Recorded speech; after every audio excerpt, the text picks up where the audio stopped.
আসসালামু আলাইকুম। সকলকে প্রথম রোজা মুবারক। এখন যেহেতু বিকেল হয়ে গেছে, এখন আমি সাজবো ইফতার।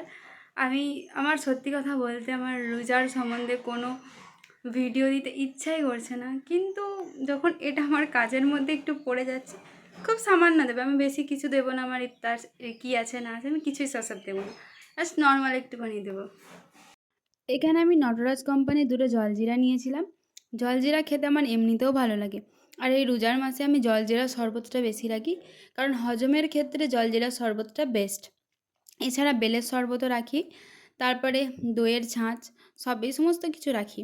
তো আজকে বানিয়েছিলাম ফার্স্ট রমজানে জলজিরা শরবত, তারপরে এখানে চিনি, বিট লবণ, জলজিরা শরবত, আর তার সাথে দিয়েছিলাম এই যে পাতিলেবু। এটা কিন্তু পাতিলেবু, অন্য কিছু ভাবার দরকার নেই, কত বড় খালি সাইজটা। তারপরে এখানে আমি কাটছিলাম শসা। চটপটি বানানোর ক্ষেত্রে আমি শসাটা দিয়ে থাকি, আর আমাদের প্রত্যেক বছর রমজানে চটপটিটা থাকবে, ওটা না হলে যেন ভালো লাগে না ঠিক। কে কে আজকে রমজানের রোজা রেখেছো, ফার্স্ট রোজা কার কার হয়েছে অবশ্যই কিন্তু কমেন্টে জানাবে।